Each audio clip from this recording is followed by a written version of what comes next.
we can wave to our online audience. The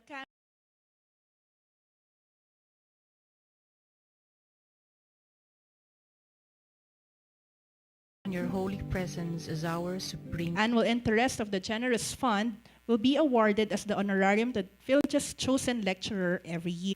To give us the welcome remarks, Ruiz, doctor and son of Emeritus Melencio Herrera. Happy birthday, Amor.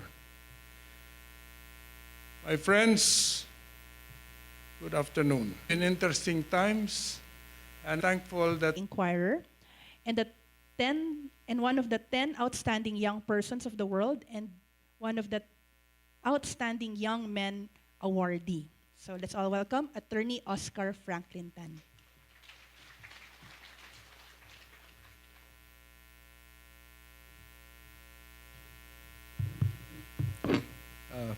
Good afternoon, family of Justice Melencio Herrera, Chancellor Acuna, Chief Justice Puno, Dean Rani, my biggest idols after Dean Agabin, justices, judges. As you know, it's very difficult to introduce somebody who needs no introduction. I could say that Dean Agabin graduated from Yale with a Doctor of Laws. He used to be Dean of UP Law. He's the head of the Constitutional Law Department of PHILJA. But let me just share something from my first semester in UP Law under Dean Agabin. When, in my first semester as a freshman, Dean Agabin became my role model and my idol. At the time, he was handling what would become the Estrada versus Desierto case. Of course, Chief Justice Puno wrote the decision. So first, I thought that demonstrated that he was really an excellent lawyer. Because if you read the decision, Chief Justice Puno actually dug out his old lectures to cite against him. You must be truly an excellent lawyer if the court does that in a case you're arguing. Second, on top of substantive brilliance, Dean Agabin displayed impeccable style. I had the privilege of looking at the actual pleadings in the case as a student, outside class. Dean Agabin opened in his first pleading with a quote from Cicero, famous Roman orator and statesman. So the government had to reply with its own quote. So the government's first pleading featured the Emperor's New Clothes, Hans Christian Andersen, saying underneath his arguments, the other side's really naked. Dean Agabin's next pleading answered, you see how weak the government's case is. They can only cite fairy tales against my client. And third, on top of style and substance, Dean Agabin had incomparable professionalism. When this was going on, contrary to the typical practice in UP law, he told the judge that he had preset classes and he gave his class schedule, and he was not available for hearings when he had class. And despite handling the case of the year, he was never absent for a single class. So to this day, those are the things I look up to. Today we're discussing textualism and structuralism. I had the privilege of co-authoring an article in the Integrated Bar Journal a few years ago on the Bangsamoro Basic Law and its constitutionality. And just starting from a simple textual idea that the Constitution has a specific section on an autonomous region for Muslim Mindanao, we wrote an article proposing that many features of the law can be considered constitutional. And Dean Agabin's idea of textualism, fidelity to the text, it goes beyond just the literal interpretation. It takes into account culture, context, the values of the people, beyond the very literal reading. And I'm looking forward to hearing the lecture along with you.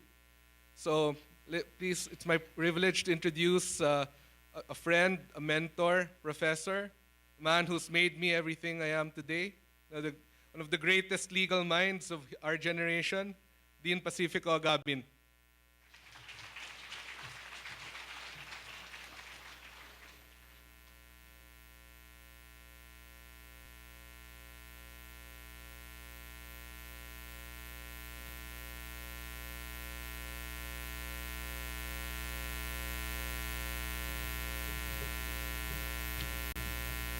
Thank you, Oscar, for that fine introduction.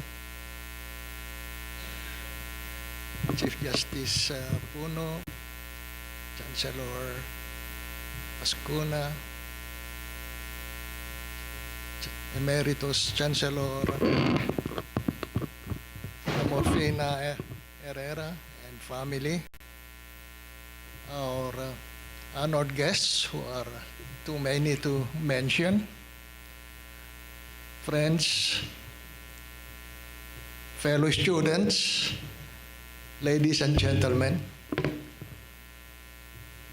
I think it is by sheer coincidence that our topic for today is constitutional law, which has just been made by our Supreme Court 2 hours ago. And so we start with first this topic from the late Justice Scalia of the U.S. Supreme Court. And his topic was titled Common Law Courts in a Civil Law System. Frankly, I was tempted to use the same title, except that I might be accused of plagiarism. But Justice Scalia was really referring to his own Supreme Court, accusing some of his brethren with utilizing the common law approach, when in fact, according to him, the federal courts are not common law courts. It's only the state courts in the U.S. So he said the federal courts are really civil courts. Yeah. He said that here there is no such thing as common law insofar as federal court is concerned. Every issue of facing a federal judge involves interpretation of text. And the text of a statute, a regulation, or of the Constitution, unquote. So we all know that the United States is under a common law system, unlike here in our country, where we have a hybrid system of common law and the civil law system. But the observations of Justice Scalia might as well also be applicable here in the Philippine context, because our courts decide issues based on a statute, based on an ordinance, or based on a provision of our Constitution. And so we can say that in some instances, our courts sometimes act as common law courts. And here we can take, by way of example, with apologies to Chief Justice Puno, that sometimes our Supreme Court acts as a common law court, which is of course understandable because we are under a hybrid system of the common law and the civil law system. And by way of example, Well, perhaps before I go into this example, we may want to be apprised of this morning's decision in the case of Chief Justice Sereno. No? And of course, we might have to revise somewhat the Supreme Court the pictures. Because I understand, I have not read the decision yet, but I understand that the Supreme Court disregarded the objection of the lawyers of Chief Justice Sereno that under our rules of court, under Rule 67, a co-warranto petition must be filed within a 1-year period from the when the cause of action arose. Anyway, the classic example here is, of course, a statement in the case of Oposa versus Factoran, where the court ruled that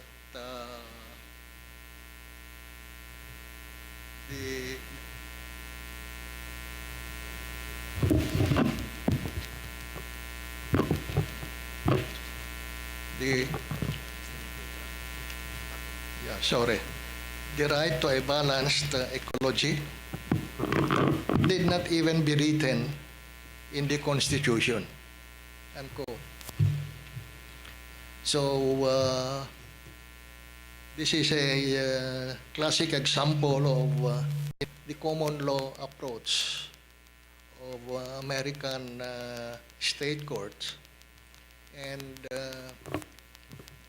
the late Justice Feliciano filed a concurring opinion where he agreed that, of course, the right is fundamental.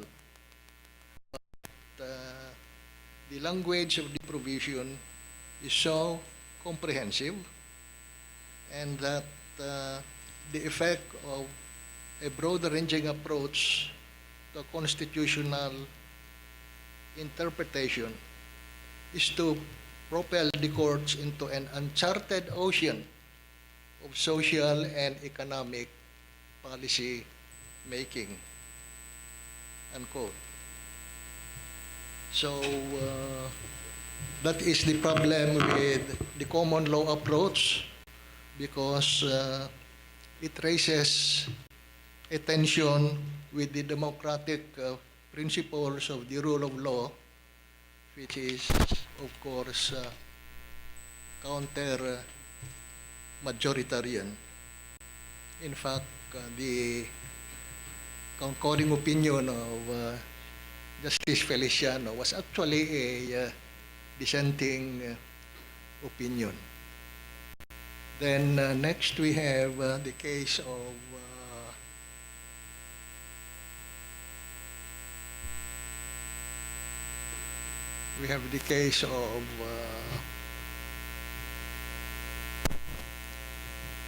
Francisco versus House of Representatives, where the Supreme Court has shown a particular bias to deflect the impeachment attempts against its own members. And this is illustrated in the case of Francisco versus House of Representatives, where the court substituted its definition of a term used in the Constitution on impeachment, because under the Constitution, the articles of impeachment should be considered articles of impeachment cannot be filed anymore within a 1 year period from the last filing of said article.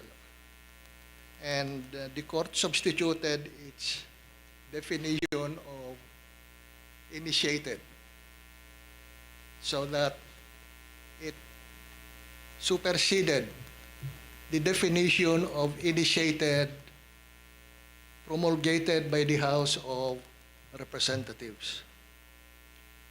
Under the Constitution, the House of Representatives shall have the exclusive power to initiate all cases of impeachment, and that Congress shall promulgate its rules on impeachment. So, how did the court justify its redefinition of initiated?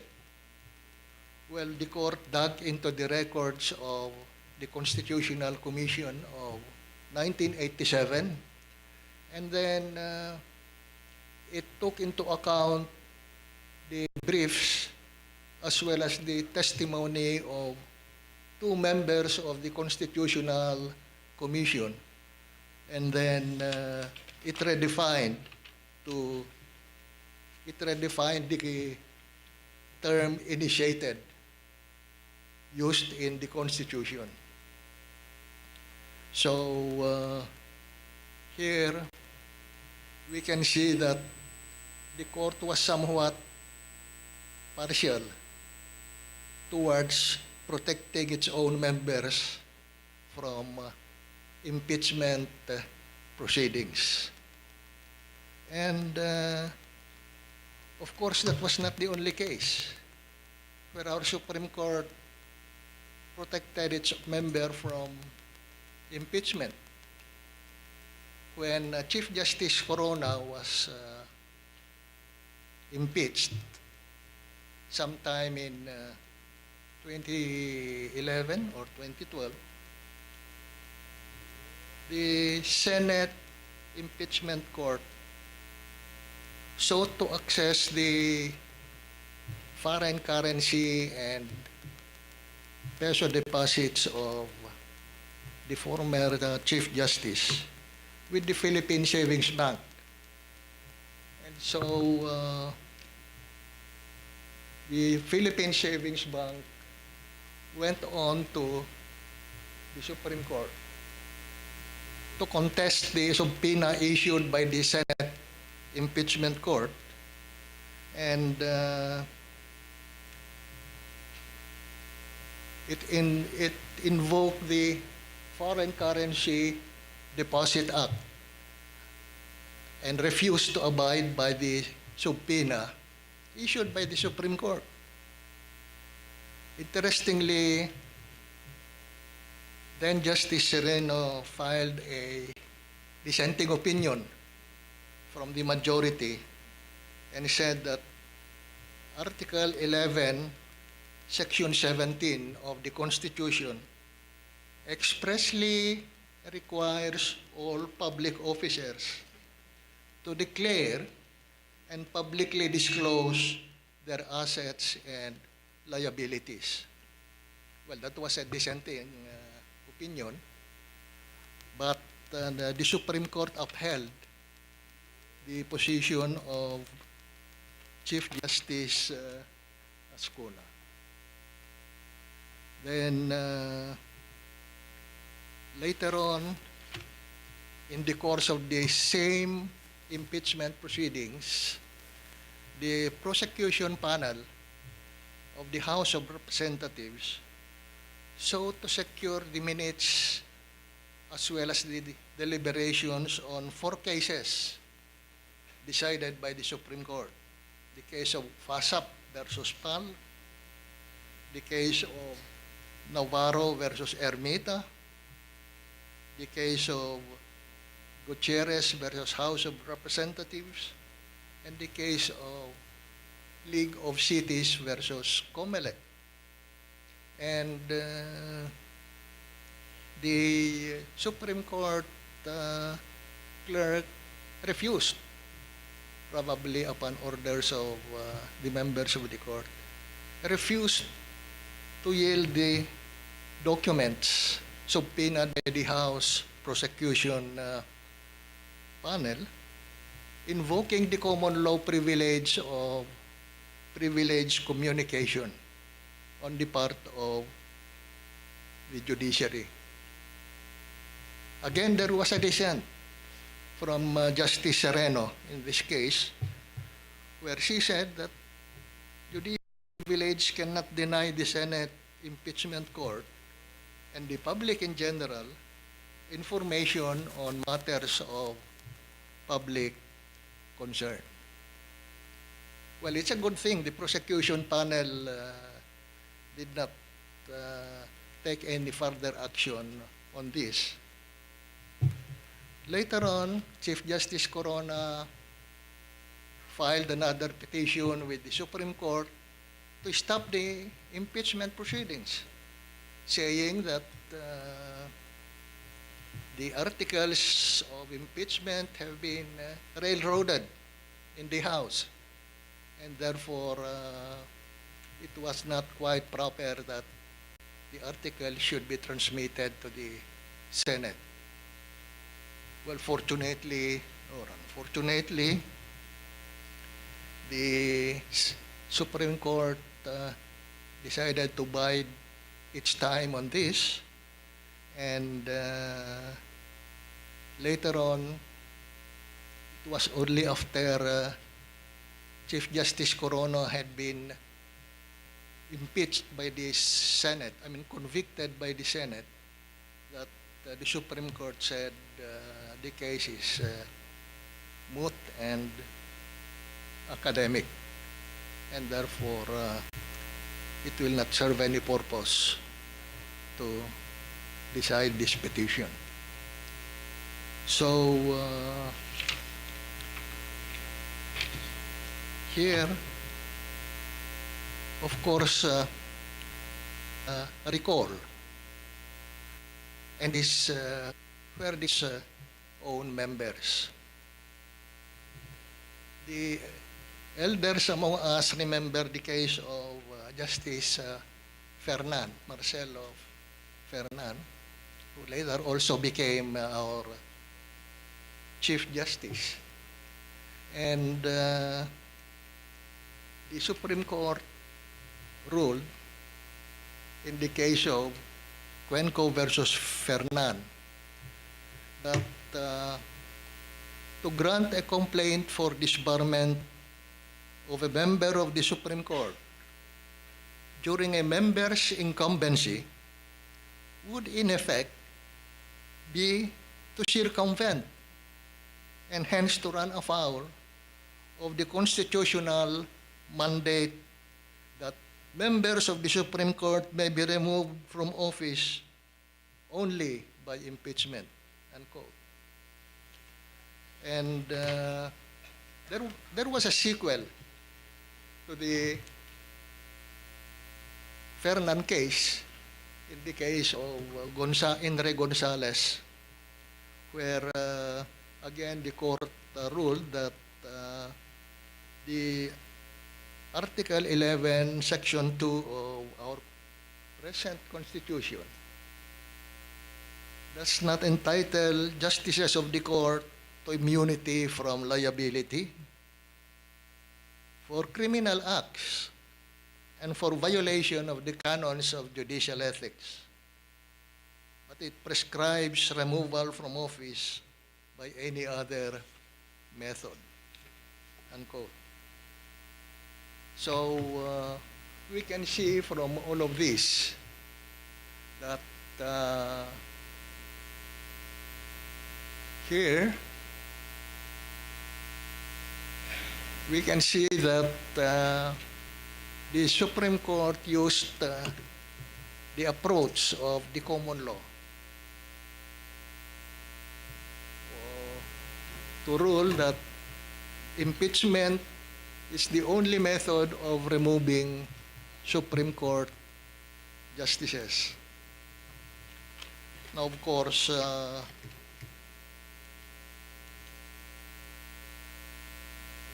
this ruling of our Supreme Court has become a precedent, and under our civil code, a precedent or a decision of our Supreme Court is much more than stare decisis as recognized in common law jurisdictions.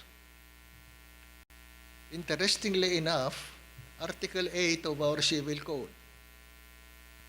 makes the precedents laid down by the court as part of our civilian legal system. And this has somewhat surprised common law lawyers. And as observed by one comparative law scholar, he was surprised that greater candor prevails in the Philippines, where the grip of stare decisis on the system is acknowledged in both law and theory. And of course, we all know that in common law systems, stare decisis is just considered a judicial policy. So those precedents laid down by our Supreme Court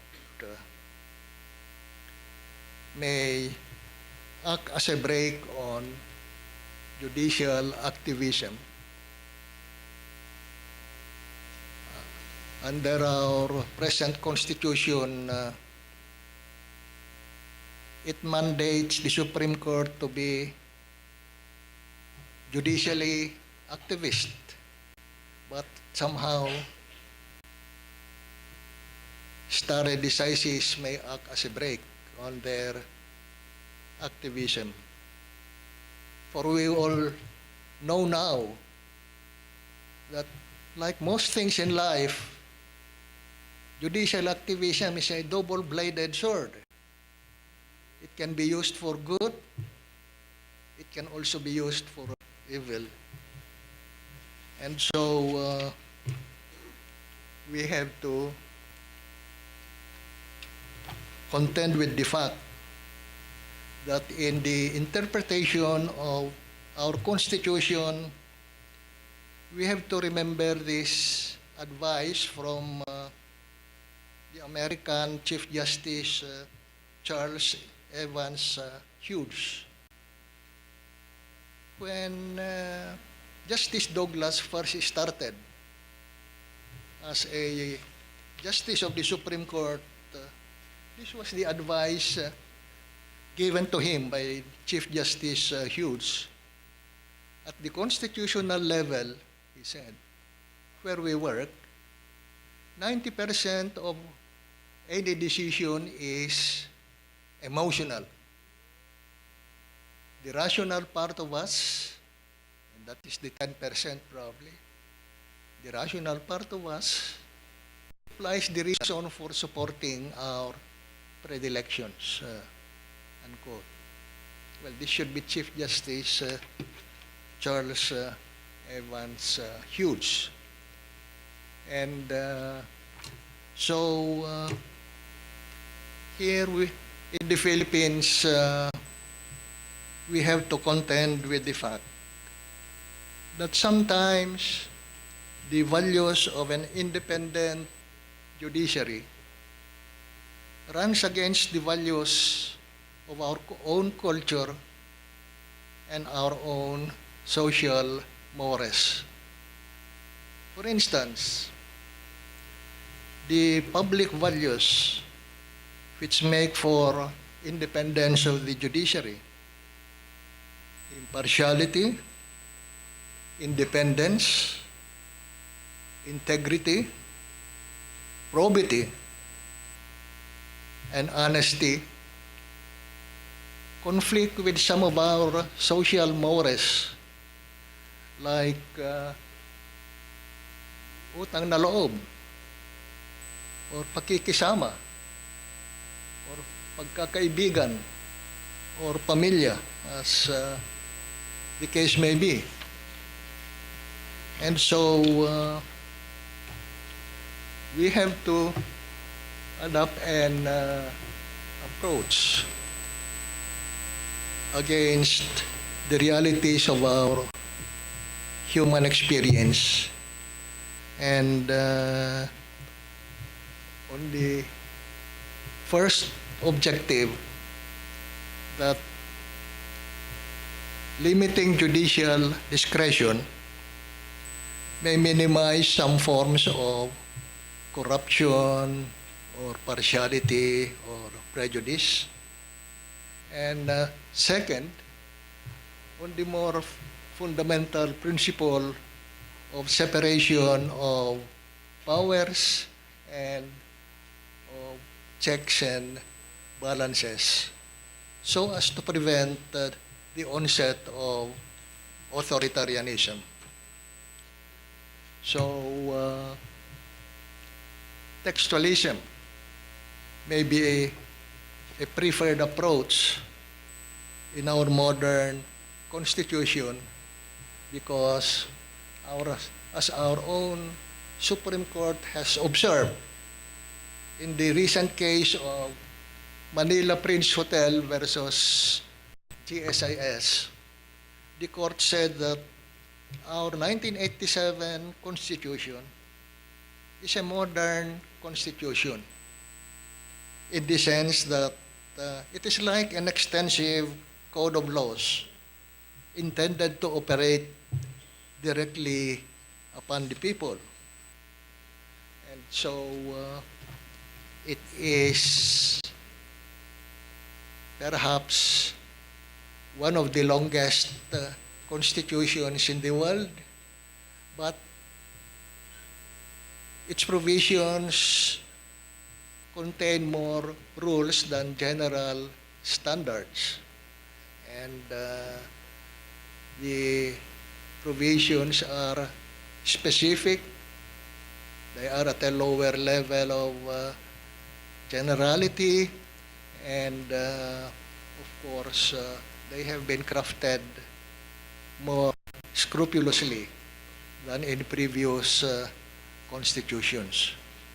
And this is because the older constitutions in the world reckoned only with political power as a source of abuse. But modern constitutions now have to contend also with economic power as a source of abuse. So, going back to Justice Scalia, this is what he deplored about the common law approach to constitutional interpretation. And he said that the attitude of common law judges, the mindset that asks, what is the most desirable resolution of this case? And how can any impediment to the achievements of that result be evaded, is not quite proper in a judicial issue. So, Justice Scalia's battle cry is that the rule of law must be a law of rules, unquote.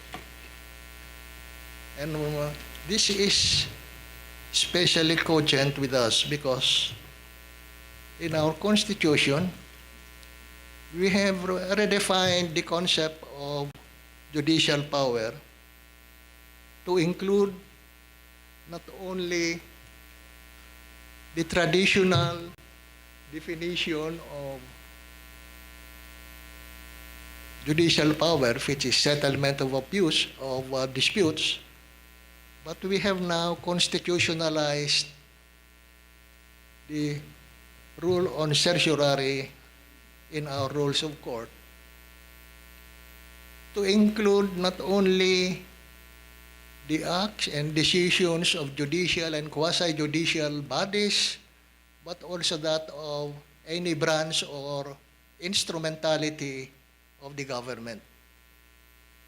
So, in our case, we witness what has been called by political scientists the judicialization of politics.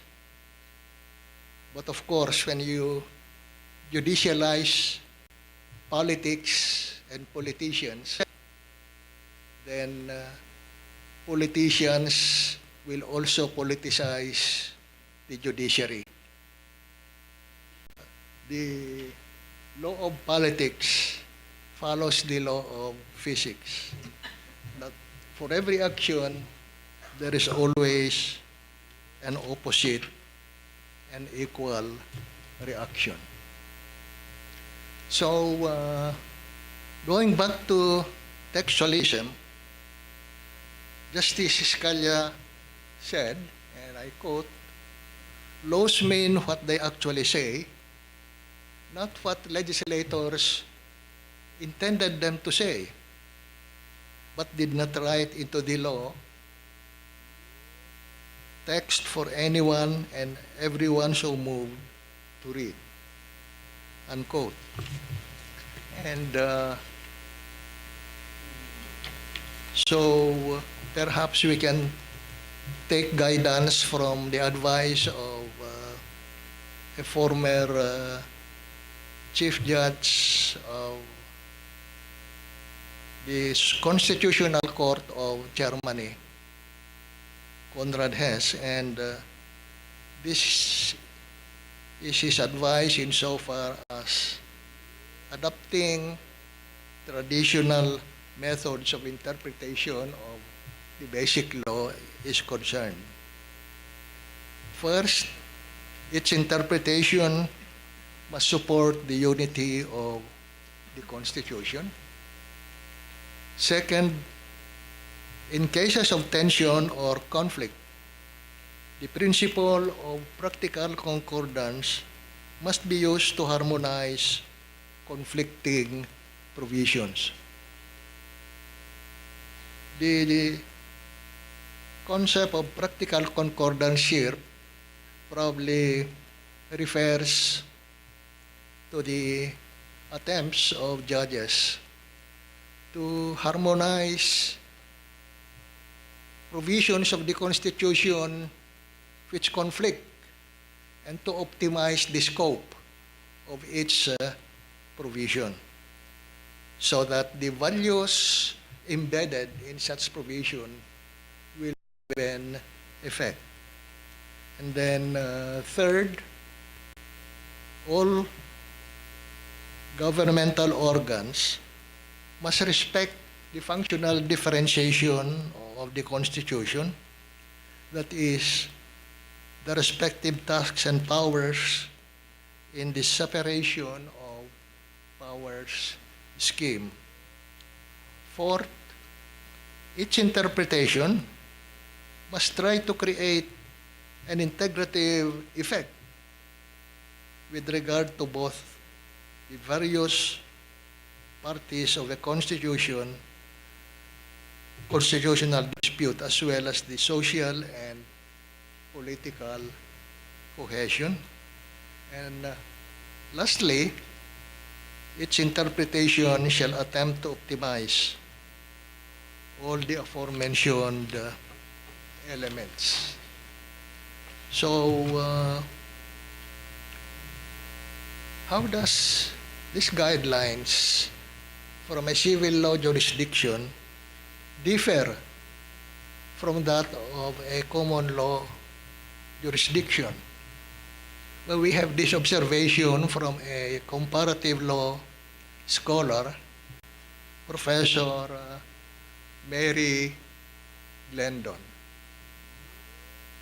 speaking on the differentiation of the Constitutional Court of Germany, which is civilian, and the American Supreme Court, which is common law. And she said, the practice of the former, referring to the German court, of attending consistently to the language and structure of the entire Constitution, to the document as a whole, and to the relationship of the particular provisions to one another, as well as to the overall design of government, unquote. Now, with respect to structuralism, we have to note that Justice Scalia's school of thought is prefixed by the adjective new, so he calls it the new textualism. And he says it's not in conflict with structuralism because, according to him, and I quote, in textual interpretation, context is everything. And the context of the Constitution tells us not to expect nitpicking detail and to give words and phrases an expansive rather than narrow interpretation, though not an interpretation that the language will not bear, unquote. Now, with respect to structuralism, this is the school of thought where Professor Lawrence Tribe of Harvard Law School is the main exponent. And of course, incidentally, Professor Tribe was Attorney Oscar Tan's favorite professor at Harvard. Yes. And he said the structural forms of reference are appropriate when one is addressing matters of governmental architecture. Now, let's take a present problem like what we have. And here, we are faced with the problem of who would propose amendments to the Constitution. Would it be the whole Congress composed of the Senate and the House in joint session? Or would the Senate and the House be voting separately? And of course, we all know that the House members have been insisting that they should vote in joint session assembled. And of course, that will virtually reduce the senators to almost zero. But that explains why the senators have resisted it and said that any proposal to amend the Constitution should be voted on separately. So here we have to perhaps take guidance from Professor Tribe, because here we are dealing with architecture of government.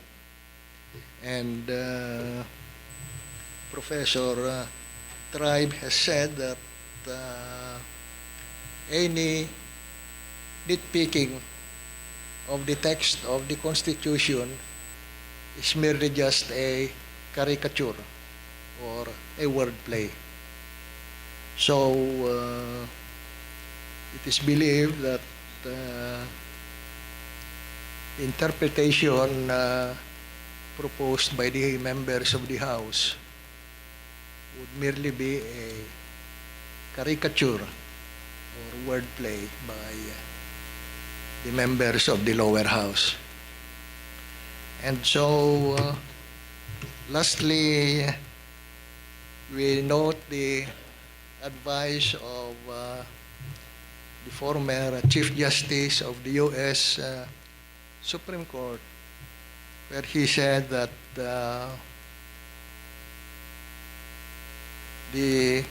a constitution is necessarily built on certain postulates or assumptions, drawing on shared experience and common understanding, unquote. And that the court should get beyond literalism and protect important concepts of sovereignty which are of constitutional dimension, because their derogation would undermine the logic of the constitutional scheme, unquote. And so, let me end with the advice of, again, Chief Justice Charles Evans Hughes, that we must remember that it is a constitution we are construing, unquote. Salamat po, and thank you for your attention.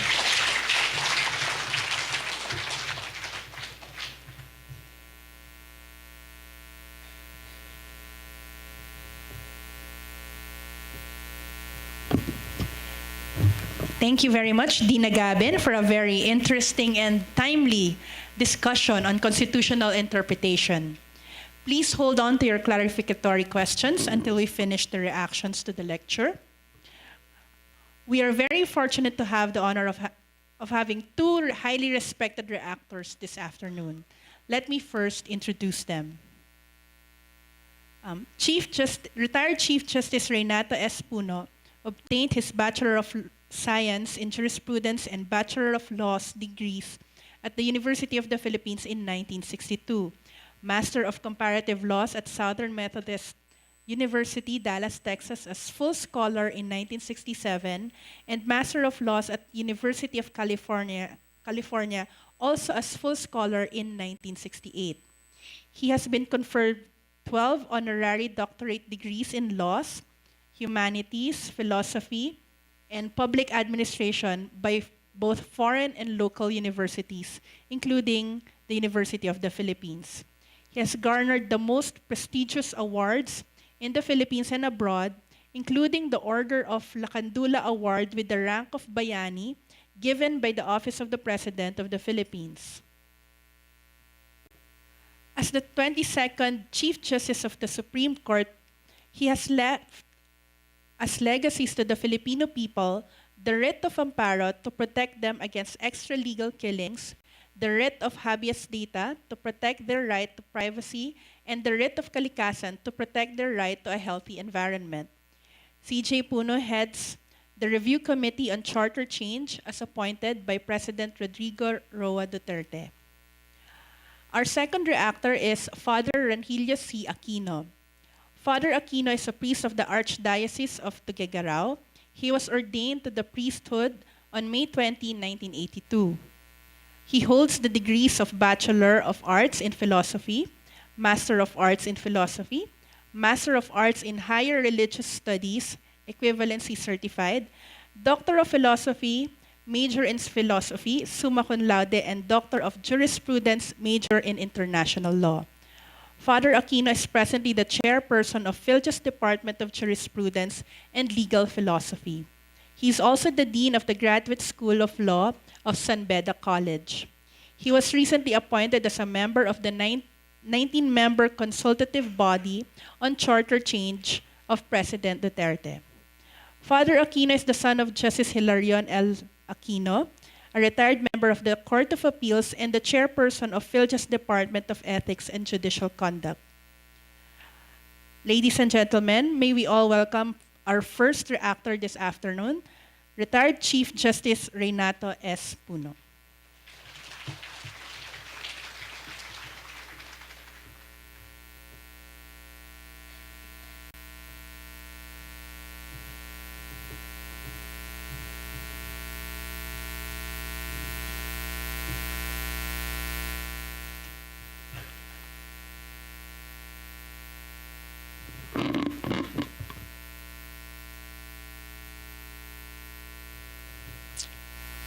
Justice Adolfo Ascuna, the Chancellor of the Philippine Judicial Academy, the family of Madam Justice Ameurfina Melencio Herrera,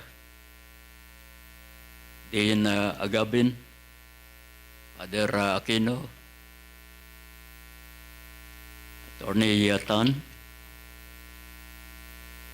colleagues in the judiciary and in government, fellow students of law, and ladies and gentlemen. Let me congratulate Dean Agabin for his outstanding lecture on textualism and structuralism. We are only two reactors here, and I feel safe to say that both of us will agree on the high quality lecture of Dean Agabin. In other words, there will be no dissent, no 8-6 vote. By way of reaction to Dean Agabin's lecture, let me express some brief thoughts on the matter. First, I like to advert to the phenomenon known as judicialization of politics. This started in the late 20th century. In their book entitled The Global Expansion of Judicial Power, edited by Tate and Valinder. The meaning of the concept, judicialization of politics, was explained as follows, and I quote, "It is the process by which courts and judges come to make or increasingly to dominate the making of public policies that had been previously made by other government agencies, especially legislatures and executives." And then they discuss some of the conditions that facilitate the expansion of judicial power. And they are the following. One, the rise of democratic countries in number. Two, the evolving models of the system of separation of powers. Three, the growth of the so-called politics of rights because of the adoption of broad bills of rights. Fourth, the development of what is known as the politics of interest, where interest groups assert in the courts new rights. Fifth, the use of the courts by the political opposition to nullify laws enacted by the majority party. And 6, incompetent, ineffective, and weak political parties used by majoritarian institutions which use judicial challenge in order to nullify their unconstitutional acts. My second point is that in relation thereto,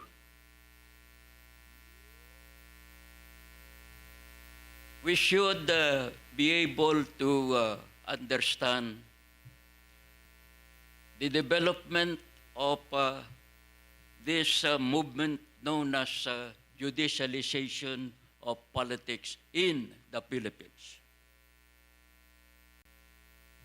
In the 1935 Constitution,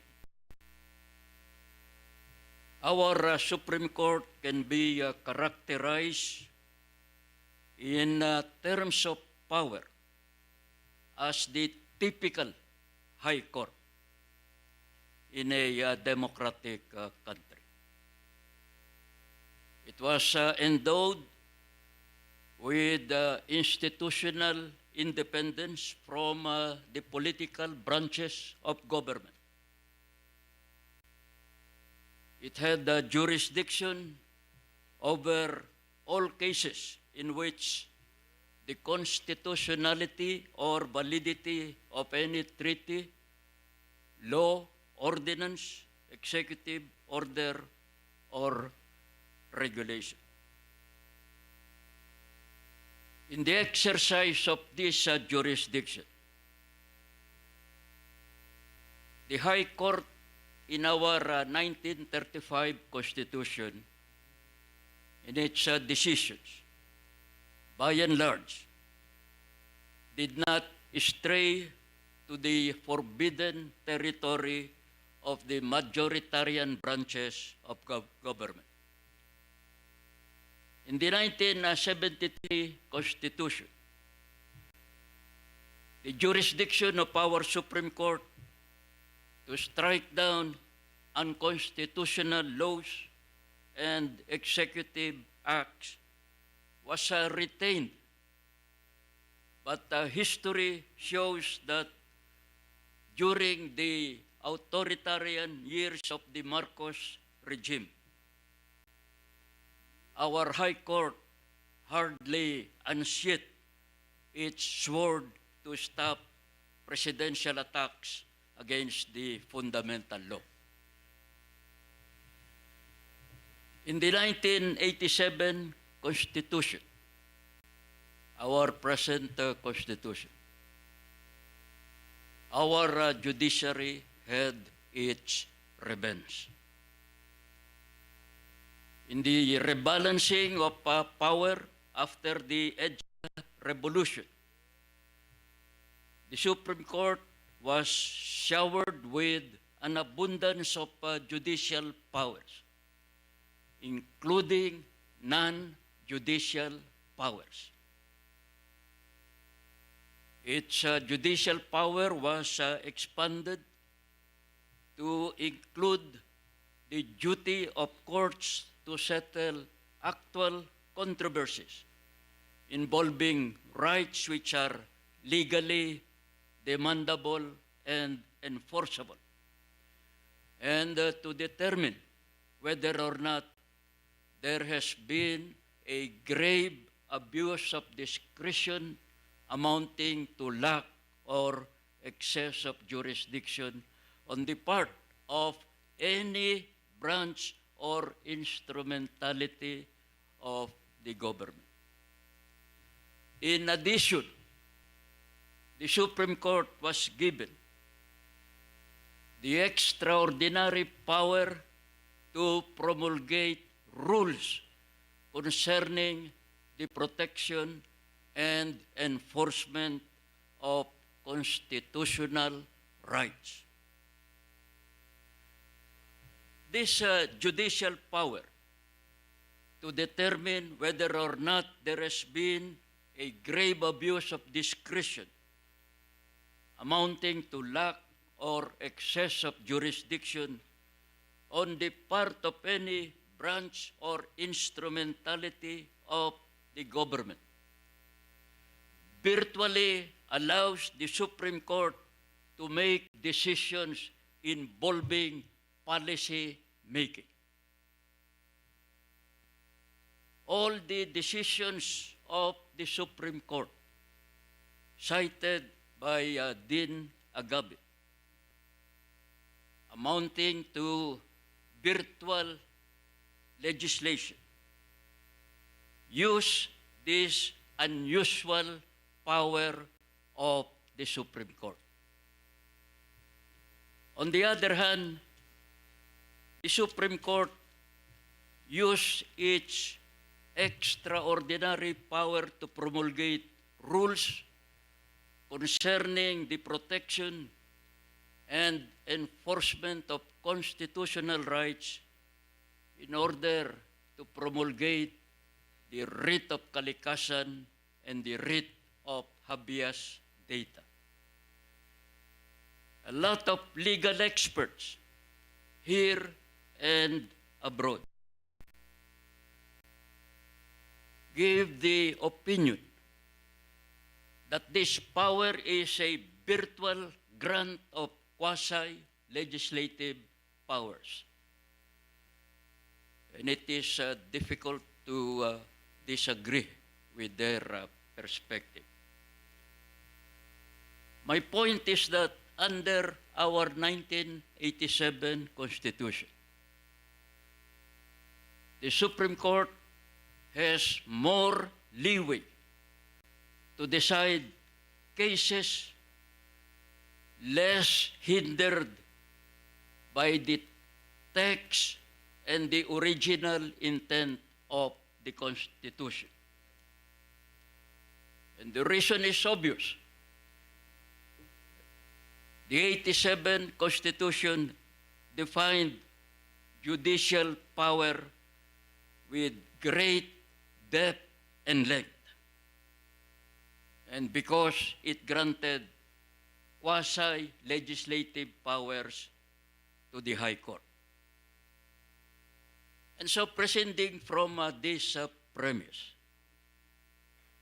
the debate should not be whether our Supreme Court has the power in appropriate cases to interpret the Constitution beyond its black and white letter, for that power appears explicit and implicit in the grant of its sweeping jurisdiction.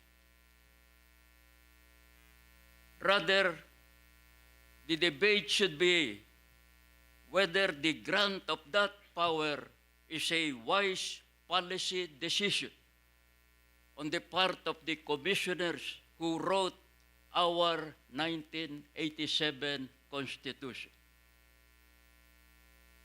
One does not need an all-seeing eye to predict that the right use of that power can be glorious to the Supreme Court, but its wrong use can, however, be gory. Third, this debate on originalism and textualism is an American phenomenon. The core stance of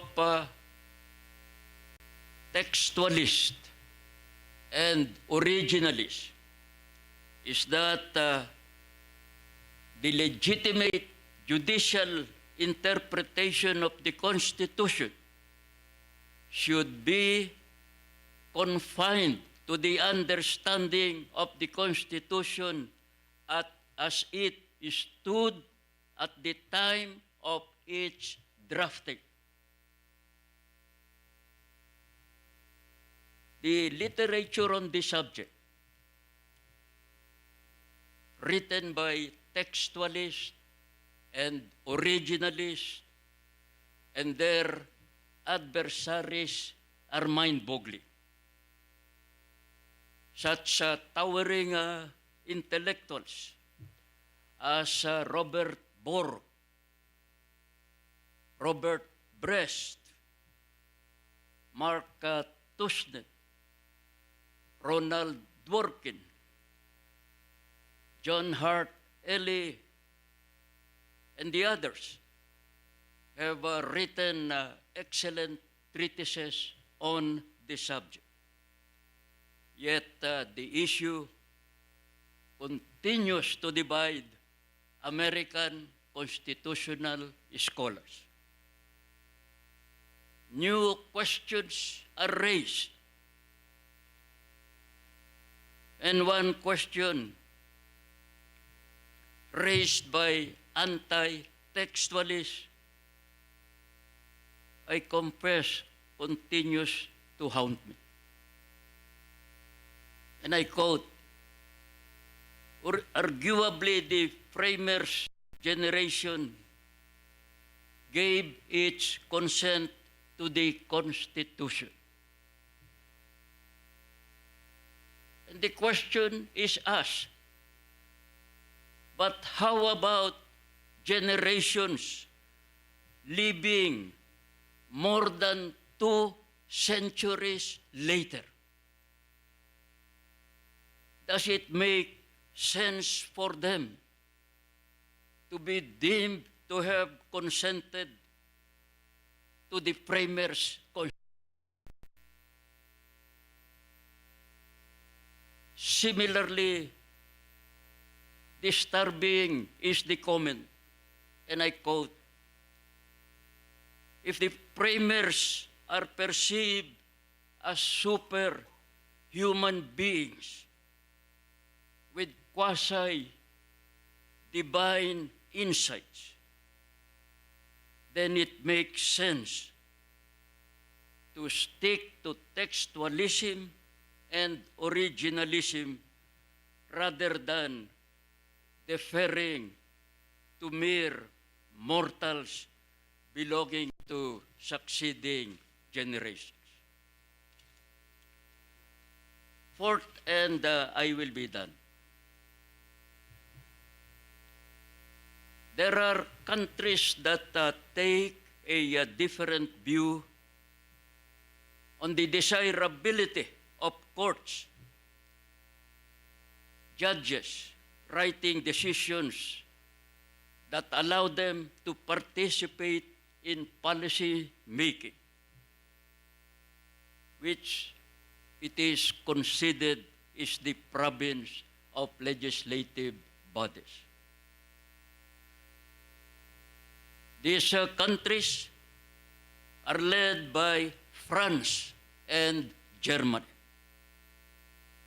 where courts are given a distinct role in law-making despite the principle of separation of powers. What accounts for this different role of courts in France and Germany compared with courts in the United States? The difference lies in the subject matter of judicial review of their courts. That is, whether they follow the abstract or the concrete system of judicial review. As well explained, abstract review is abstract because the review of legislation takes place in the absence of litigation.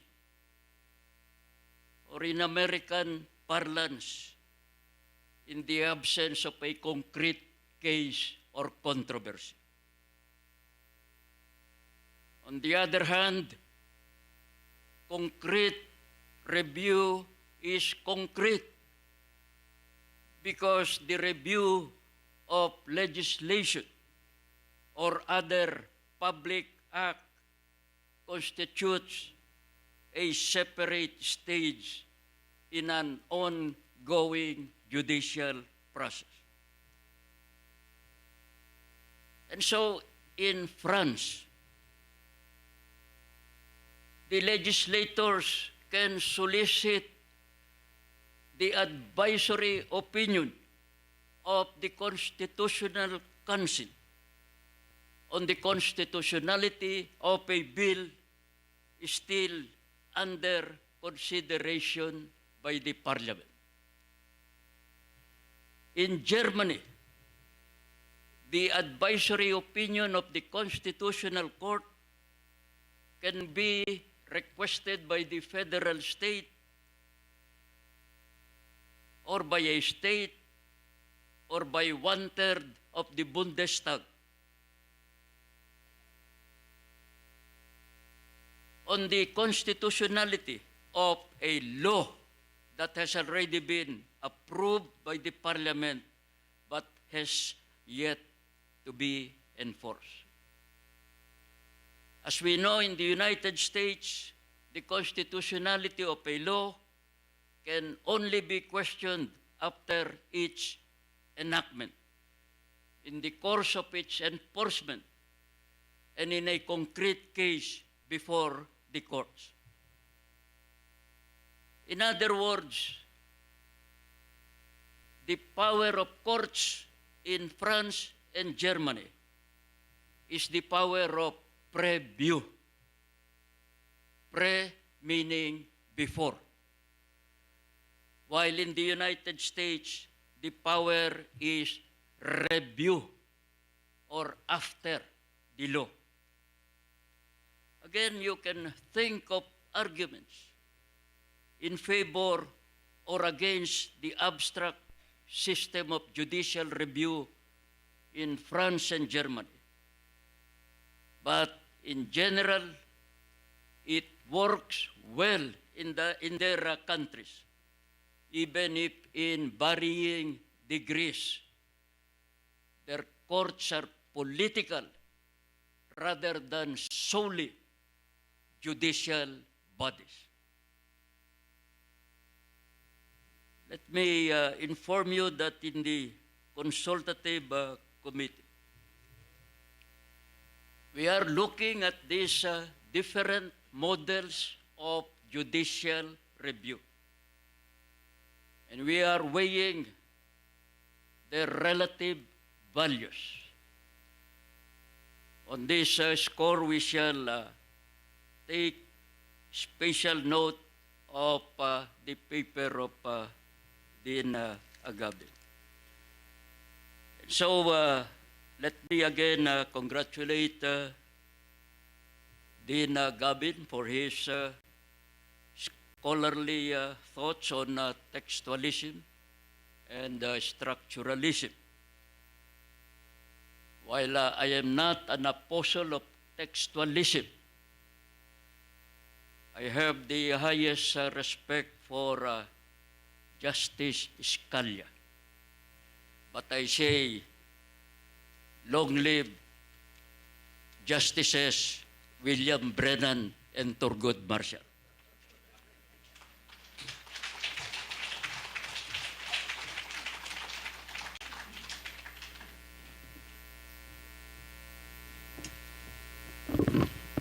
Thank you very much, Chief Justice Puno, for your reaction to the lecture of Dean Agabin. Ladies and gentlemen, may we all welcome our second reactor, Father Ranhilio C. Aquino.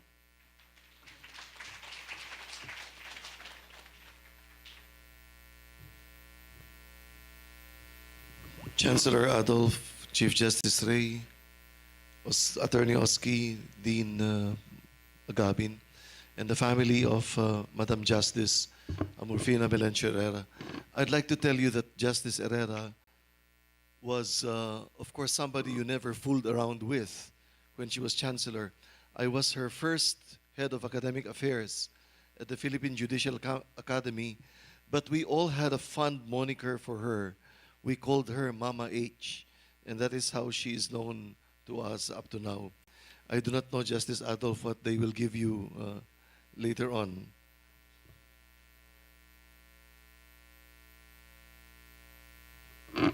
At 11 o'clock, our Supreme Court engaged itself in a very interesting exercise of legal hermeneutics. And that is exactly the topic of Dean Dr. Agabin, whom I fondly call Manong Pig. Hermeneutics engages priests and jurists with the same intensity. After all, the most important texts that humankind has ever had to interpret were sacred scripture and the codes of law. Besides the distinct privilege of reacting to one of the country's revered legal academics, Dr. Pacifico Agabin, I am excited about joining the conversation on the hermeneutics of the Constitution, particularly since the first reactor is our boss at the Consultative Committee to study the 1987 Constitution. Contrasting a civil law handle on the Constitution, which I take Dean Agabin to mean a textually anchored reading of the fundamental law, and a common law approach, which I understand him to refer to a construal on the basis of a priori principles, allegiances, and persuasions, our distinguished lecturer moves on to arguing for kinship between textualism and a structural approach to the Constitution. Even before going to the text of the Constitution, I venture on an application of Professor Hart's celebrated distinction between primary rules and secondary rules. Law is often taken to be a collection of rules, rules about what to do and what not to do. But as Professor Hart correctly points in his seminal work, A Concept of Law, this will not do, and this will never of itself make a legal system come about. If all that one has is a system of rules telling you what to do and what not to do, how do you recognize which are rules and which are not rules? Why does one treat the penal provision of adultery differently from the Catholic precept of abstinence on Fridays of Lent? The clear answer is because we recognize the first as a legal norm and the second as a religious teaching. So Hart argues that one needs another layer of norms that will include norms for recognizing primary norms as well as norms that govern change and the application of primary norms, which is the area of the law of remedies. When the Constitution then requires that any search be authorized by a court-issued warrant, which is a guarantee that our draft in the consultative committee has both expanded and strengthened, that is a primary rule. However, when it vests legislative power in the Congress of the Philippines and provides for the passage of law, such provisions constitute rules of recognition and are, in Hart's terms, secondary rules. The Constitution, then, is a combination of primary and secondary rules. While I have absolutely no reservations about Dr. Agabin's argument in favor of textualism, I must point out that underlying the written text of the Constitution is an unwritten social contract, the basic norm of recognition, and that is the social covenant to recognize the Constitution as a fundamental law. I've always pointed this out in my philosophy of law lectures and talks. There is a text, there is a fundamental law. What makes or what confers upon that fundamental law binding authority? certainly not the text itself. There must be an antecedent, unwritten recognition that that will be the fundamental law. And that, in Hart's terms, is the basic rule of recognition, an unwritten covenant among the people to recognize the fundamental law. That, I must repeat, is not a point against textualism. It does, however, underscore the role of the unwritten and the importance of the tacit. There would be neither motive nor reason to write the text of the Constitution if there were no antecedent social covenant to accept the Constitution as fundamental law and to abide by it. The question of all hermeneutics is the same. What does a text mean? That is essentially what the text or what the question of legal hermeneutics is. And I deplore the fact that in our law schools, our law students have been treated to the same fare given them down the decades, a repetition almost to the point of boredom of the canons of statutory construction, when they should be reading treatises, books from such legal hermeneutic experts as Gadamer, Ricoeur, Habermas, and Giddens. In fact, the very question, what does a constitutional provision mean, is a very difficult question. I am glad that Professor Agabin refuses to identify textual meaning with authorial intent. And so while we find the Supreme Court often mining the records and the journals of the Constitutional Commission for clues to the construal of a particularly nettlesome provision, it is as fundamental a precept of constitutional construction that what the Constitution means must principally be sought from the text of the Charter itself.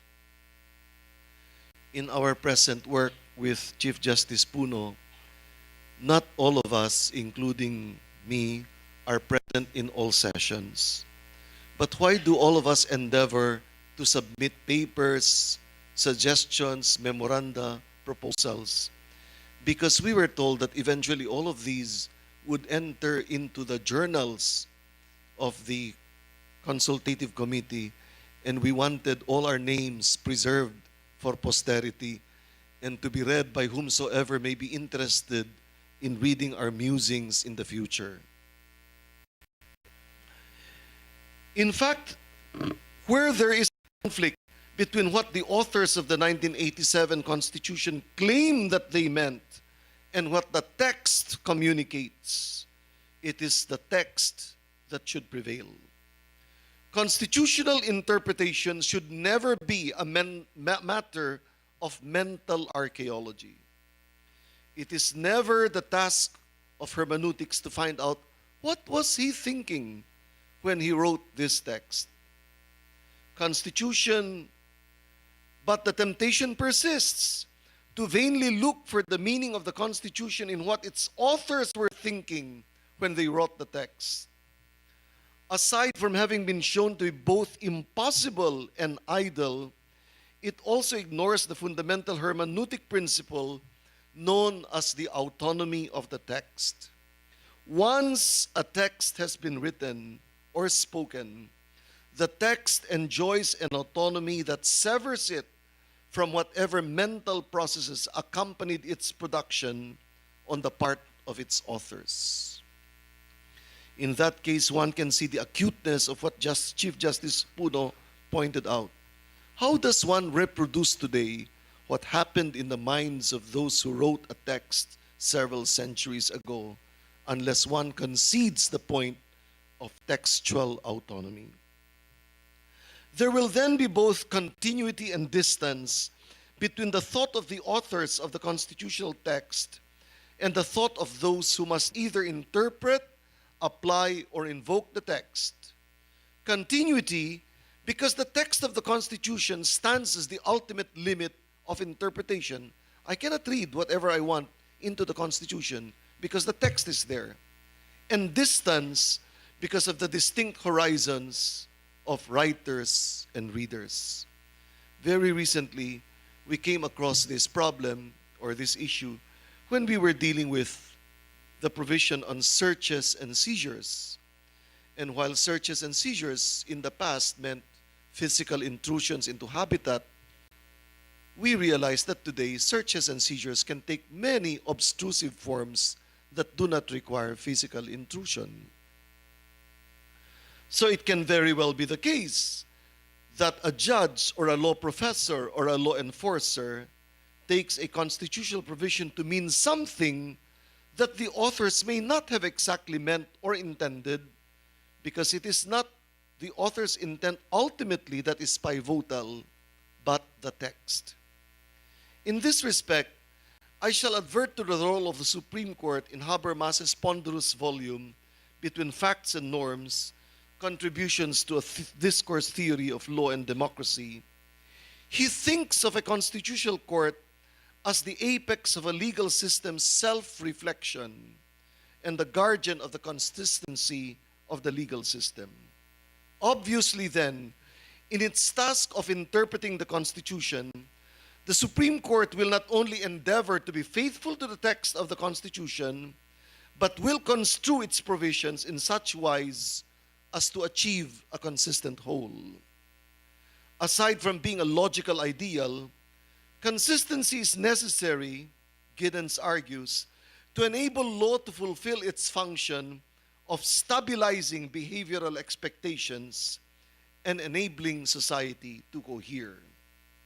From now on, therefore, we know that when one seeks appointment, one must see to it that one meets all the requirements of office. And this is where I rejoin Dr. Agabin when he insists that we need not make a choice between a textual approach and a structural interpretation of the Constitution. This, to me, is exactly what the text, context, dynamic is all about. And so while we always have taught our law students that the only constitutional court is the Supreme Court, and that all other courts may be abolished by statute, except perhaps for the Sandigan Bayan, that the 1987 Constitution expressly ordains should continue in its operation, the fact is that structurally, the Constitution does require the existence of lower courts. When it vests the Supreme Court with appellate jurisdiction, the necessary structural requirement is that there are lower courts. Otherwise, the grant of appellate power is vacuous. But this brings me to the last point, to which I respectfully invite attention. It has always been the persuasion of what has been known as radical hermeneutics that because texts are always interpreted in contexts, and contexts are open-ended, as all life is open-ended, then there can be no determinate meanings. If by determinate, one means fixed and unchanging. That is not to say that there are no fixed reference points. In the area of human rights, for one, there is agreement that reason makes demands such as the protection of human rights, human life, and the guarantee of fundamental liberties. Whether one refers to these as demands of natural law or the precepts derived from practical reasonability, the point is that the textual guarantees and liberties enshrined in the Constitution demand some clear, determinate juridical consequences. Our commitment to the text of the Constitution should allow it to be what every Constitution ought to be, the ultimate socially structuring document of the body politic. And if that should be so, then rather feeling threatened about expanded or even evolving meanings of constitutional provisions, we should be excited in the measure that we should be critical. Thank you, Dr. Agabin, for the privilege of allowing me to react to your talk this afternoon.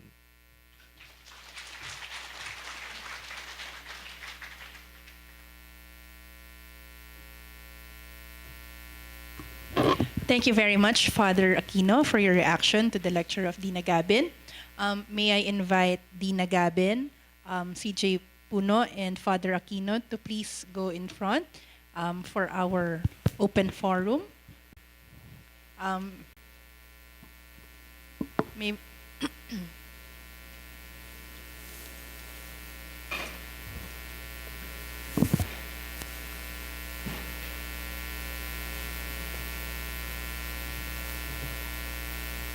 We now open the floor for questions for Dina Gabin, Chief Justice Poon, and Father Aquino. You may use the microphone that will be given to you. Please state your name and the office you're affiliated with before asking your questions. You may start from this side. Kindly just raise your hand so that our technical team can go to you.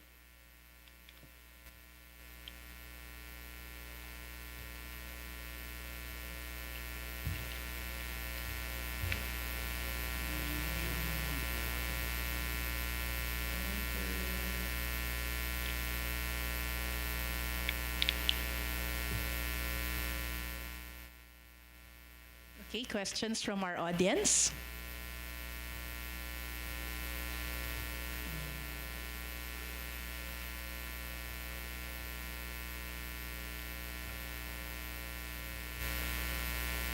All right, it seems the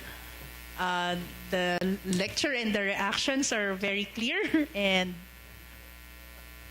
your last chance. So while our esteemed speakers are here in front,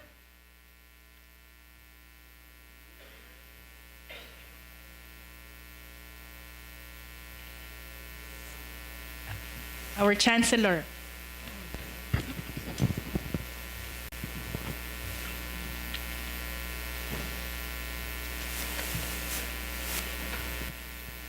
I will ask Father Rani about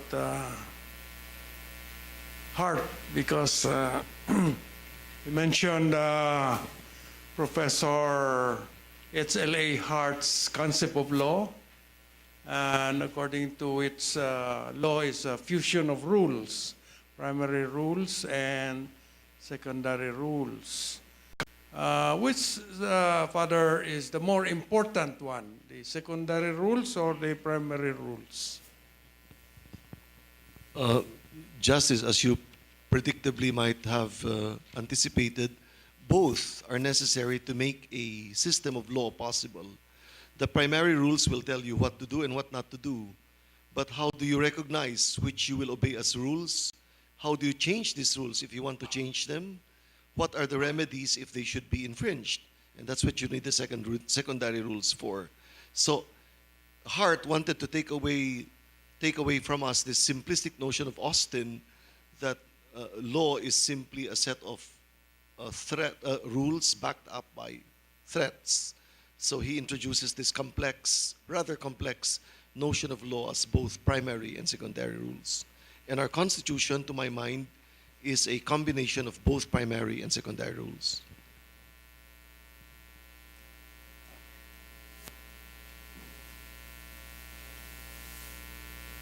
Follow-up question, Father. Since no one wants to ask question. According to Hart, if there is a rampant violation of primary rules, this is rules against murder, against drugs and all that, that is just a law and order problem. But if there is a violation of the secondary rules, like rule of recognition, so that there is confusion as to what constitutes rules of law. It is what he calls a pathology of the legal system. That's worse than just law and order situation. There is a pathological, a sick legal system if we cannot agree on what are rules, if we cannot agree on what the Constitution says. Is that correct? It's a very serious situation, Justice. Exactly, the secondary rules are meant to give determinacy to what are the primary rules. Now, if there's a confusion in respect to the primary rules, we have the courts. that will clarify which of these are primary rules. But if the secondary rules are themselves in disarray, such as when some other body usurps the powers of Congress, or somebody distills the powers of Congress to legislate, then there arises a conflict in the secondary rules, and that throws the whole legal system in disarray.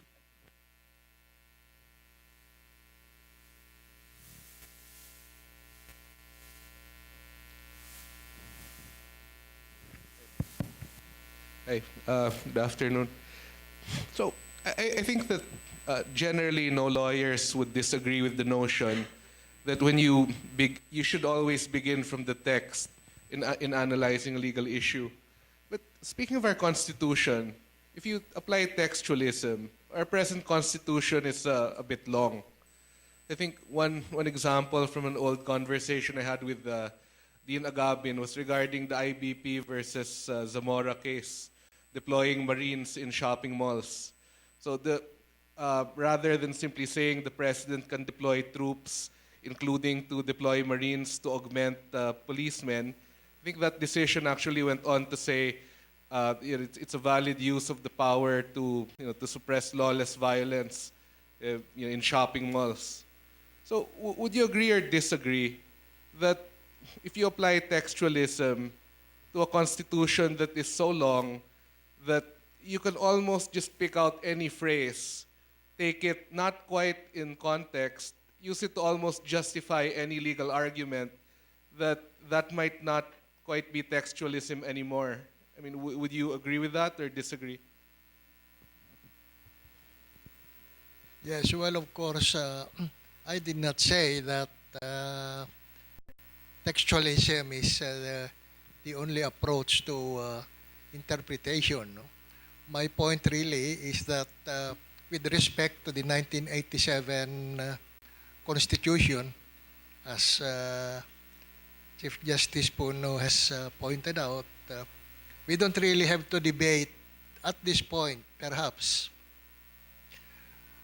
between textualism, structuralism, and the other approaches to constitutional interpretation, because unlike the American Constitution, our 1987 is only 31 years old Constitution. And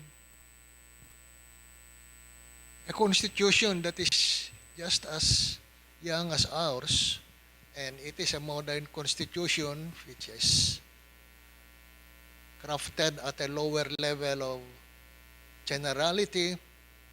Perhaps at this point in our constitutional history, we should prefer textualism to the other approaches to constitutional interpretation. And of course, with respect to modern constitutions,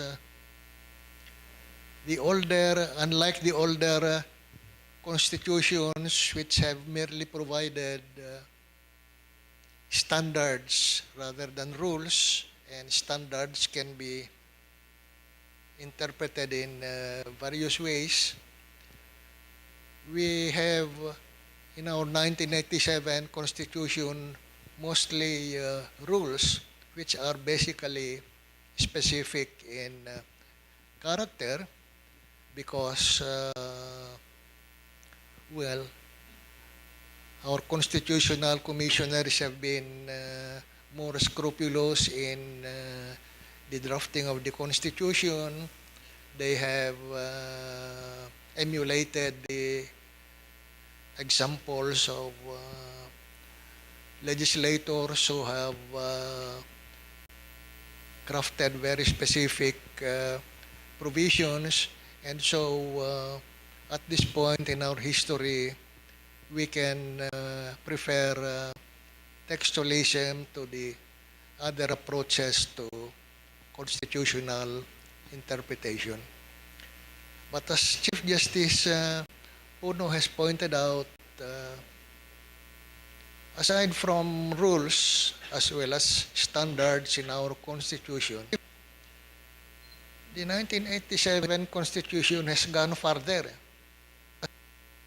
and it has given quasi-legislative powers to our judiciary. We can even, perhaps, to be more frank, delete the word quasi because it has given legislative powers to the Supreme Court for the protection of and enforcement of human rights. And perhaps with respect to that aspect of our 1987 Constitution, then we can perhaps apply the other approaches to interpretation. Maybe Attorney Oscar, if you find long and talkative constitutions now, it is because very few are listening to the constitutions. I guess we look forward to the revised version.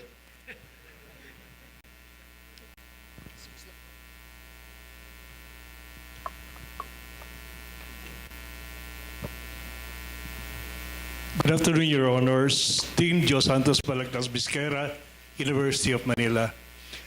First, I'd like to make mention something that I will bring with me on my, on the trip back home, the statement of Chief Justice Puno on the conceptual difference between the courts of France and what was the other one? Germany, Your Honor, and the United States. And I was very, what do you call this? I was very excited to know that the European courts do entertain preview versus the U.S. courts that are review courts. And we know that the Philippine courts are more on the review side rather than the preview side. I'd like to switch to another subject matter of the discussion. When there was mention about the autonomy of texts, and it looks like in this line of approach, the text should be looked upon independent of the reason why the constitutional framers put those provisions there. That's what I'm picking up from Father Aquino. On the other hand, Father Aquino, you also mentioned that those provisions in the Constitution must be there not on the basis for the sake of the text itself, but for certain concepts that must have guided the framers of the Constitution. I find the two concepts a little confusing. In other words, if we are litigants facing the Supreme Court, what do we expect the Supreme Court's philosophy to be?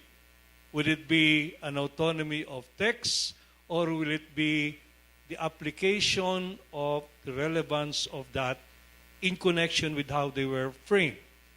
Because I can see there in that option, the Supreme Court can have a lot of discretion that will lend to inconsistencies in the interpretation of the law. So I'd like to toss that to both Dean Agabin and also to Father Kino.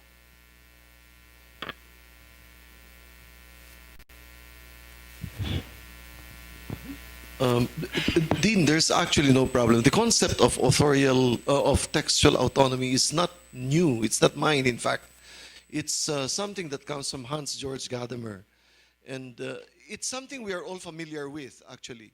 When you write a letter and the addressee reads the letter, he will read the letter. And what he understands from it is what he takes the text to be. He's not going to call you up and ask line by line, did you mean this? Did you mean that? Did you mean this? In that sense, the text has an autonomy of its own, so that even several centuries later, we can still make sense of Plato without knowing what Plato was thinking about when he wrote that.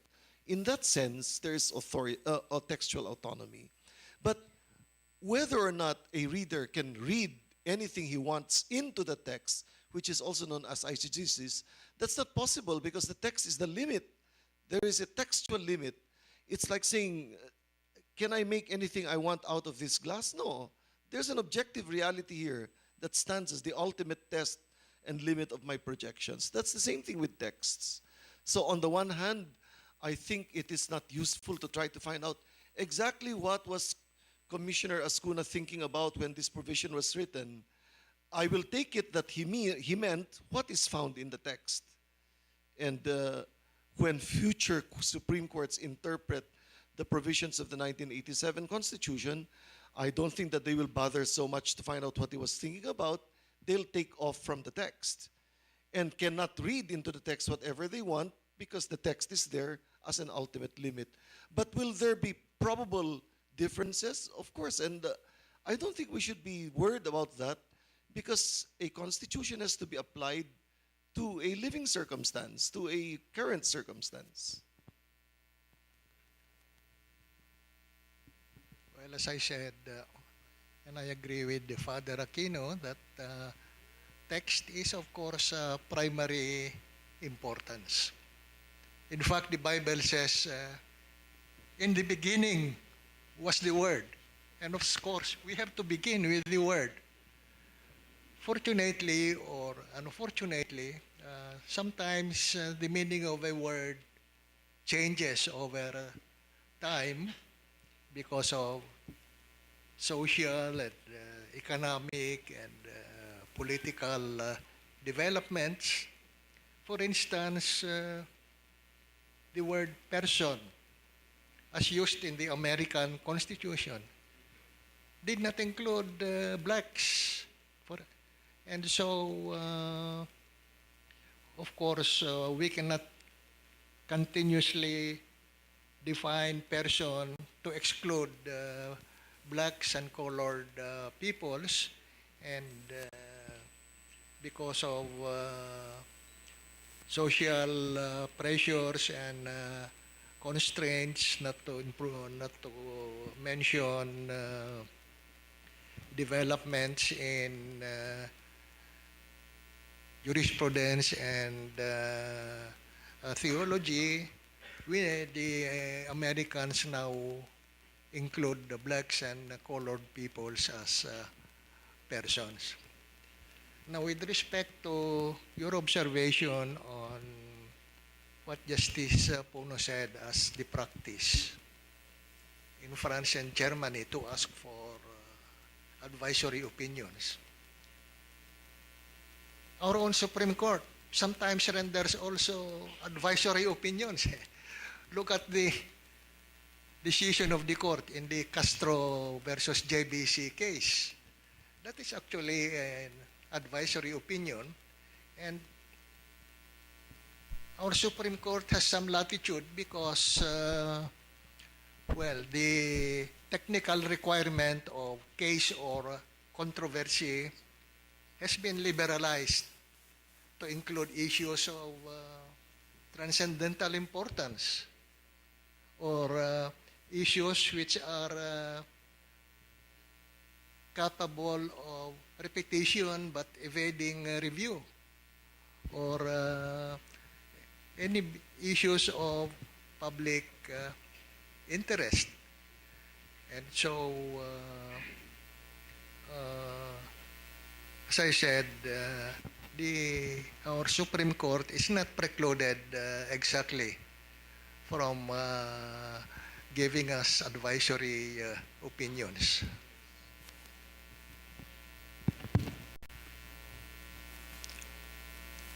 I perfectly agree with the flavor of the question of the Dean. I like to think that we should not accord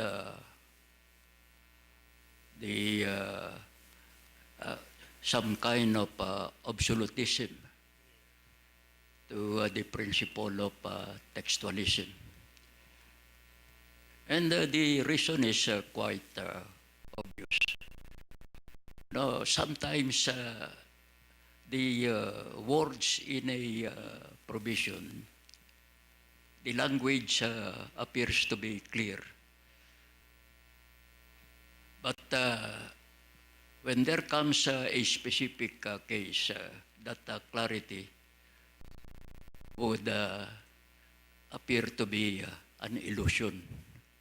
For instance, take the provision of our Constitution on age qualification. Age qualification of candidates for president. The age qualification is 40. Well, I guess even the layman would tell you that is quite clear. 40 is 40.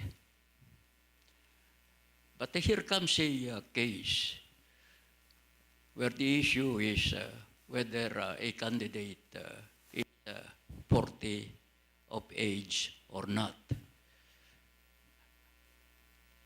But the prejudicial issue raised is, when do you count the age of 40? When does life start?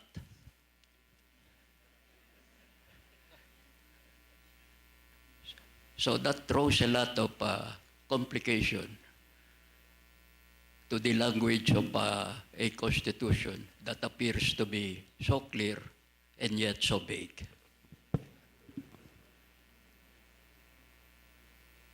Just a follow-up question, point.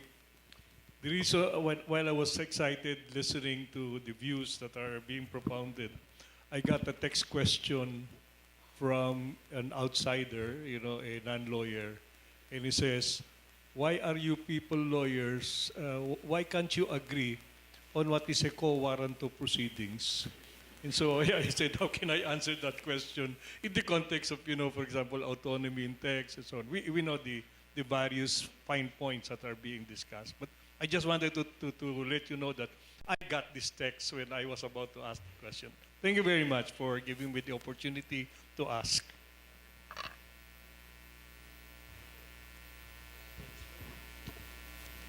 Well, I think we have to remember that quo warranto is an equitable remedy which we borrowed from common law. And between remedies of equity and remedies of law, our Supreme Court has said that law must always prevail over equitable considerations. So if there is a text or a statute or a constitutional provision, it must always prevail over equitable remedies. Okay, a question there at the back. Good afternoon. I am Frank Lubrigo, an RTC judge.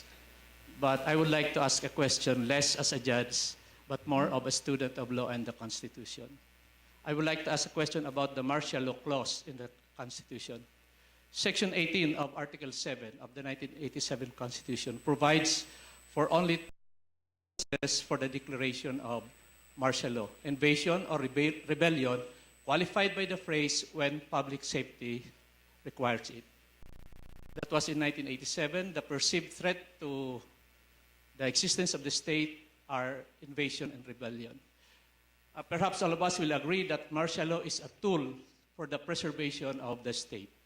Fast forward to 2001, we were treated to terrorism. This is the new breed of threat to the state. The emerging strategy to combat terrorism is preemptive defense, meaning neutralize the enemy before it could fire the first shot. My question is, under the current text of the 1987 Constitution, might it be possible for the state to declare preemptive martial law to combat terrorism? Actual case in point, the Marawi siege. The president knew it, that it's going to happen. He's been harping about it, but nobody took him seriously. And he only declared martial law after the siege occurred, and we all realized the aftermath. The country was even divided on whether there was a need for martial law or whether there was a need to declare it in the entire island of Mindanao.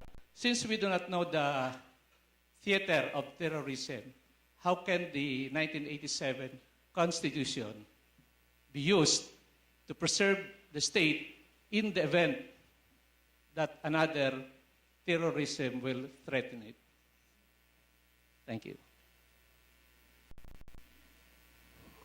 Well, I believe that the threshold question there would be the definition of terrorism, because the text of the Constitution limits the grounds only to actual rebellion or invasion. Now, how do you define terrorism? The international institutions have been trying to define terrorism, and they have had some difficulty defining it because, as one fellow frankly put it, one man's terrorist is another man's freedom fighter. So it depends now on how the court will define terrorism in a concrete situation like the Marawi situation. I think, Judge Frank, that amply illustrates the point of Justice Puno. When the court was called upon to rule on the martial law declaration in Marawi, it could not but arrive at a policy formulation as well. Strictly speaking, it had to start, of course, from the Constitution and ask, is this invasion or is this rebellion? Since not all the classic elements of textbook invasion or rebellion are present, then it had to ask itself a policy question. Are we going to allow the protective provisions of invasion or rebellion to cover the Marawi threat? So, yes, it's easy in theory to say there's one side that's purely justiciable and another that's purely political. But there are certain instances, in fact, where the court is lured into making policy decisions, as it has made policy decisions. And that's not altogether bad.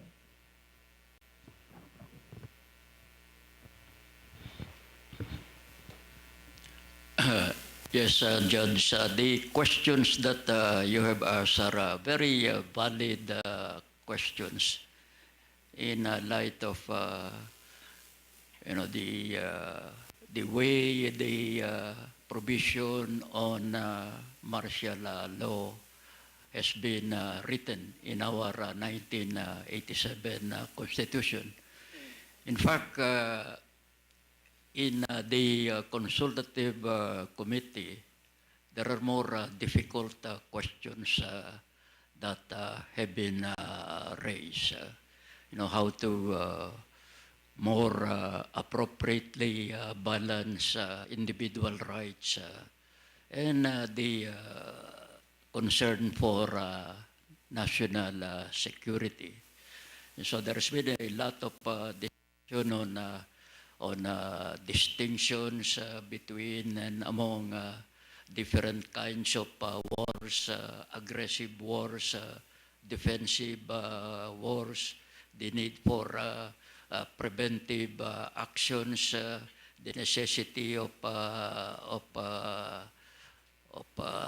other kinds of action that the state may take in order to be able to really defend the state. In view also of the changing nature of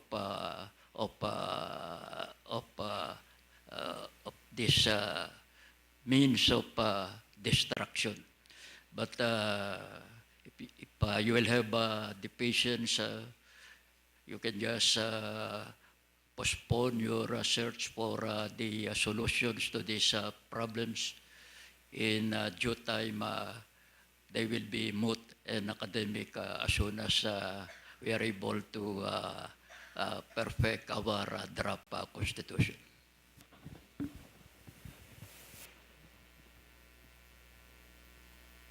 Okay, thank you very much to our resource persons. Let's all give them a warm round of applause. So while we prepare for the awarding ceremonies, may I invite you to watch this short video presentation on the past founding Chancellor Emeritus Justice Ameurfina Melencio Herrera Professorial Lectures. This is compiled and creatively made by Mr. Joseph Cruz as a tribute to Justice Herrera.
Okay. We now proceed to the awarding ceremonies. May I call on Chancellor Acuna and Dean Gabon to come here in front. As Dean Gabon will now present his paper to the Supreme Court and will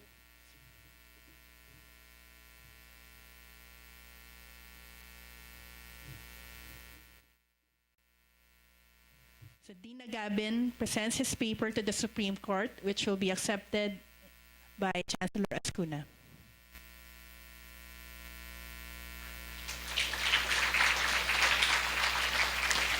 Now may I invite the Herrera family to also join Dean Gabon and Justice Acuna here in front. And now the family of Justice Herrera will give the endowment to Dean Gabon for his presentation this afternoon.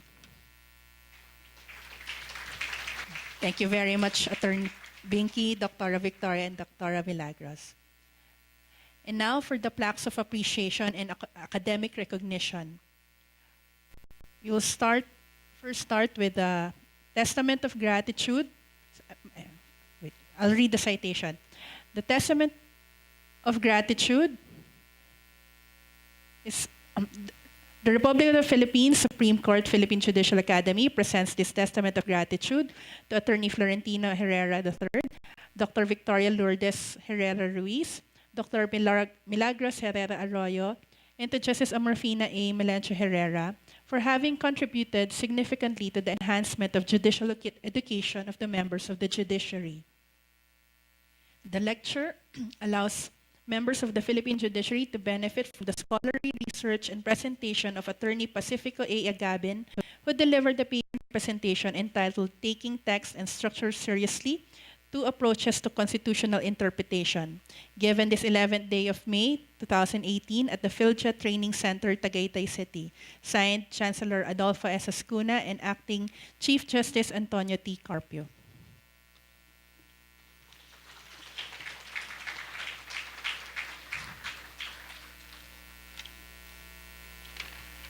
May we invite Justice Aquino to come in front. This academic recognition is presented to Father Ranhilio C. Aquino for having been a member of the panel of reactors during the discussion of the paper of Attorney Pacifico Gabon. Given this 11th day of May 2018 at the PHILJA Training Center, Tagaytay City.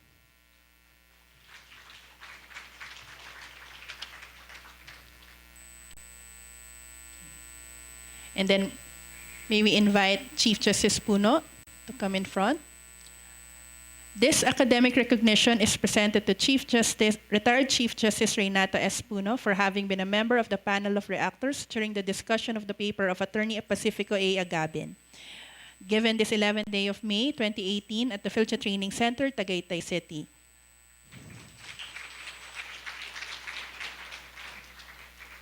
And finally, the Supreme Court in PHILJA presents this academic recognition to Attorney Pacifico A. Gabon in fitting recognition of his excellent presentation and delivery of his scholarly paper entitled Taking Text and Structure Seriously, Two Approaches to Constitutional Interpretation, given this 11th day of May 2018 at the PHILJA Training Center, Tagaytay City.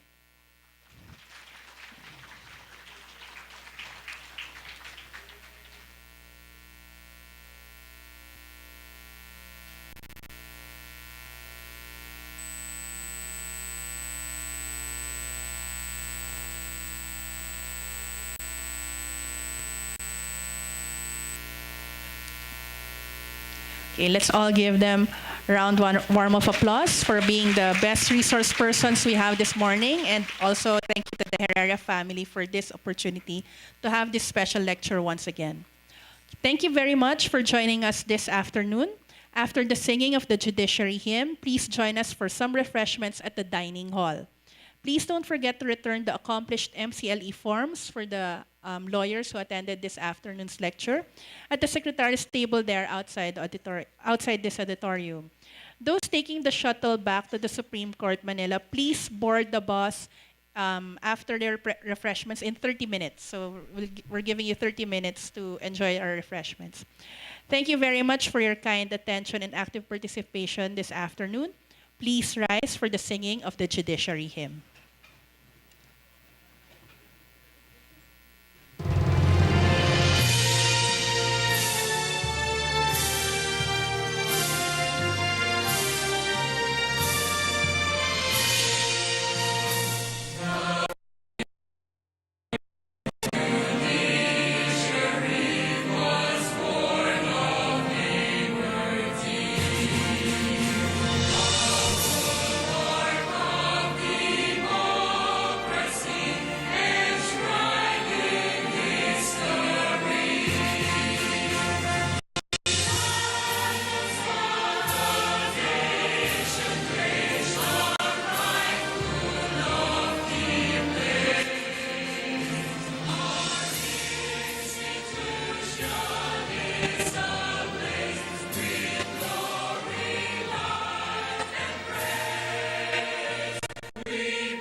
Okay, thank you very much. Please proceed to the dining hall.